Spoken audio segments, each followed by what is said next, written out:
Hello, I'm Shaurya Thapa of Borrowing Tape, and today I'm joined with Mary Dauterman, the writer and director of the body horror comedy, very interestingly titled Booger. Welcome, Mary. Uh, so, for my first question, in your film, the title Booger alludes to the name of a cat that goes missing. My first question is, Yes. why Booger? Why any particular reason behind this naming choice? Actually, the reason is because I almost named my own cat Booger, Yep. but I didn't. So it's like the cat name that I never actually committed to, but I think it's a great name. Uh, what is your real cat called though? Out of curiosity. His real name is Bobby. He's named after Bobby Hill from King of the Hill, and he actually plays Booger, I would say about 50% of the time in the film. So he's in the movie. That was another question I had. Filming with a cat actor for your first film. What is that like?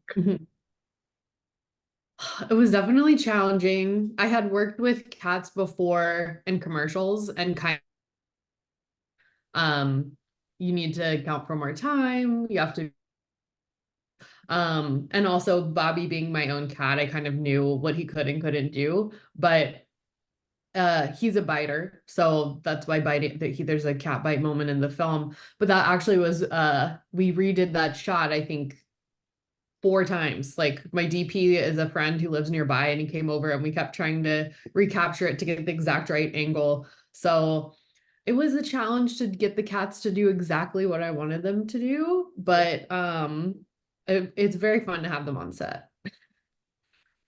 So, were there any specific body horror films that inspired Booger or any other genre films for that matter? For sure. Cronenberg's The Fly was a big one. Me and Grace Glowacki, the lead actor, loved that film and loved the kind of range of humor to tragedy in that film. And also, I think the body horror is just like amazing. It's so gross and it's so funny at the same time. Um, Raw was a movie I was thinking about too. A little bit different of a body horror type of movie, but the changes are kind of internal and the actor's behavior starts becoming more and more animalistic. That's definitely something we're talking about. And then Black Swan. I don't know if you would call Black Swan a body horror per se, but for me it is. I think it's really upsetting and also just like so well done. The effects are kind of just hit just enough that they make you really squeamish. um but yeah, I love all kinds of Cronenberg stuff and shocking things, and I've also said like like Gushers commercials are an inspiration for me. Anything where someone is transforming in a way that's kind of shocking and in your face, I love it.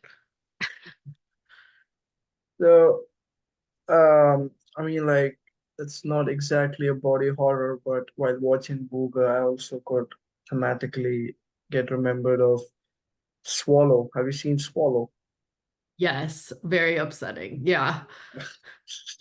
So, like, talking about upsetting, because Booger, it starts off as kind of like a tragic film. Like, I mean, like, in the very opening minutes, you establish that your protagonist is going through a stage of grief and she's coping with loss, grief, and the cat is also gone now.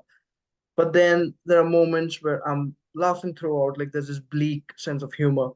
So Mhm. balancing these multiple tones, like you're exploring grief, you're exploring bodily transformation, like mental transformation, and this bizarre sense of humor throughout just a 78-minute runtime. So how did you balance such different tones while writing or conceptualizing the film? Yeah. I think as a person, I do see comedy in everything, even if it's painful or tragic. It's just kind of how my brain frames the world.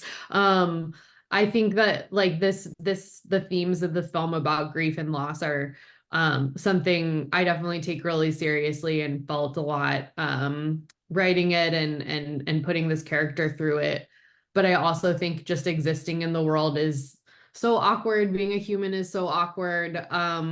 We're constantly butting up against things that feel um yeah, cosmically strange to the point of it's actually funny now. So that really kept happening within the film. And also the way this character is dealing with her grief is just yeah, making the world that much more ridiculous. Like she can't deal, and in fact she's turning into a creature, and uh the world just kind of goes on. Like it's crazy to have your boss keep calling you, asking you to do something that seems so stupid.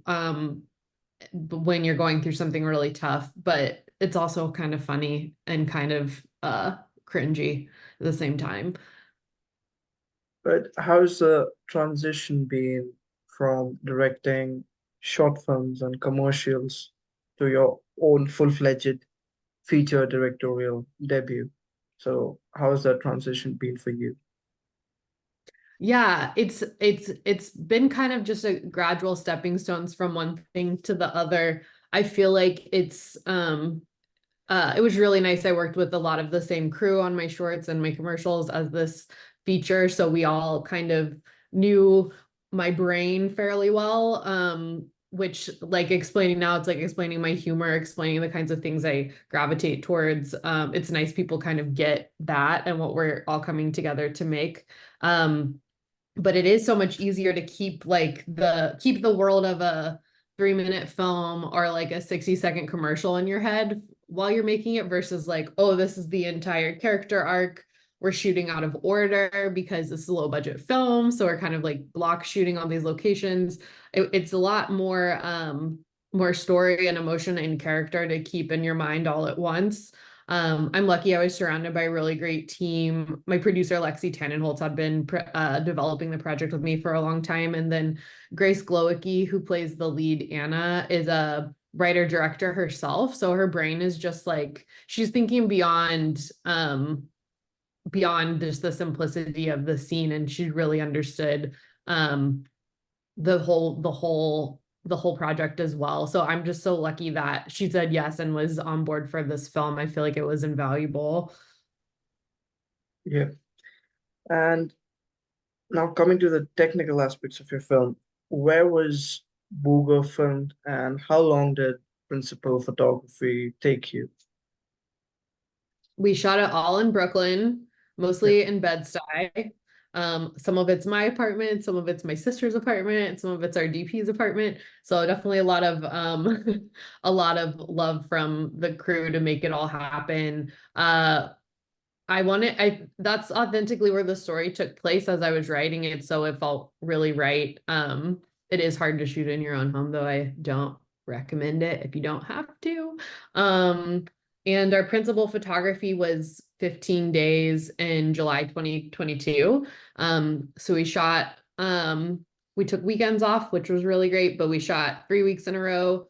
Um, we edited for a few months and then we did a pickup a few months later that was like 2.5 days, which was really great to really polish and kind of make certain story aspects more cohesive. So that's something I learned in the writing of it all.